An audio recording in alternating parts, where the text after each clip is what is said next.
couldn't watch this once the sun set. Hi people, welcome to the channel. If it's your first time, my name is Tala Adewale and this is Disbydem. I apologize, I'm sick, so my voice is gonna be every which way in this video. But today we're gonna be talking about Lockwood and Co, which is a Netflix series that's streaming right now. Be sure to like, subscribe, hit that notification bell so you know when I post new videos. Lockwood and Co. is a supernatural thriller series on Netflix. The show is based on a series of novels by Jonathan Stroud and follows a team of young ghost hunters who work who work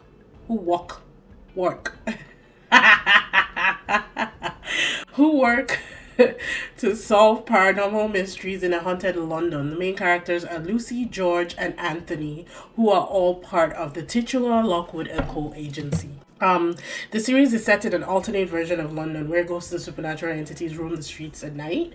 The Lockwood team consists of three teenager agents who work independently without adult supervision to investigate and neutralize the paranormal threats.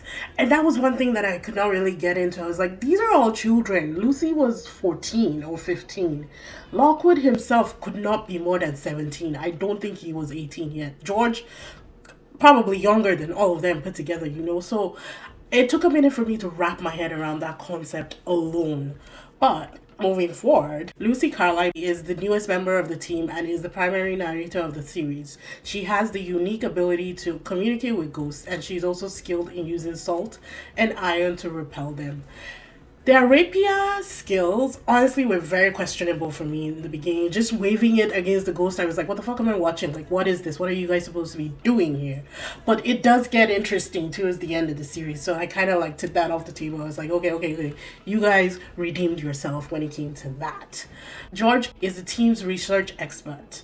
I liked him. I thought that he was quirky. I love characters like that because they're usually the brains of the operation regardless, and I really did enjoy it until the last episode again, or the last two episodes, when he was like kind of doubting himself and feeling left out. And I was like, okay, I gotta remember these are still children, you know, they have insecurities. It makes sense within the scope of the whole story. And Anthony Lockwood is the charismatic leader of the agency. I liked Anthony right on sight. And I'm extremely excited about his future relationship with Lucy. I think they worked together and I think their chemistry worked well. I hated that he had to be the center of attention, but again, kids growing into adults. You gotta give them space for that.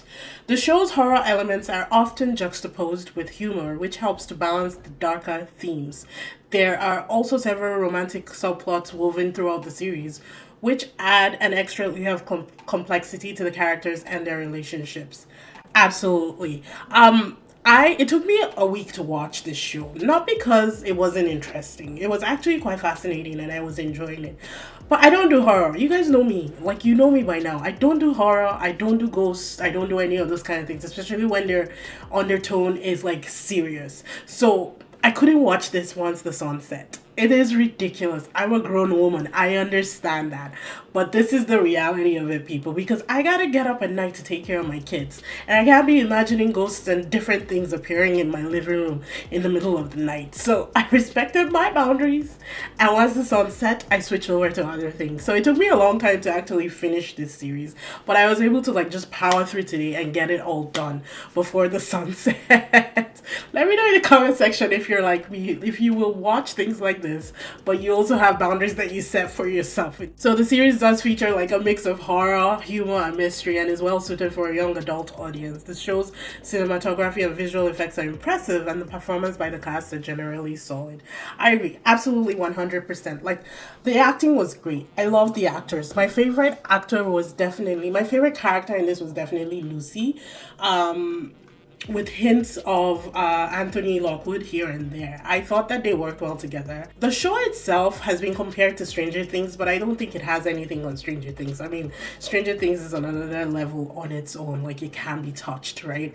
I hope it gets another season because they left us on quite a cliffhanger for this show, and I really want to know what is in that freaking room that he's been guarding so much. I also did not like that they did not touch on the things that she saw through the mind of the skull when the skull was looking through the bone glass, because I have a feeling that everything is tied together with the people who are ghost locked right now, who are basically in limbo just sitting there, and there's millions of them apparently. and it seems like they're trapped, and they don't really touch on that. So I guess they're leaving all those elements for like the second season, trying to get that second season. Overall, I enjoyed it very much. Can't still watch it at night, but I will watch this any day, anytime. On a scale, I'll give this an 8.9 out of 10, and I'd say watch it if you haven't. Absolutely give it a shot. It is streaming on Netflix, and I'm pretty sure it's gonna be there for as long as Netflix is working as a platform. You'll sure to like, subscribe, hit that notification bell so you know when I post new videos, and I will see you guys in the next one. Bye!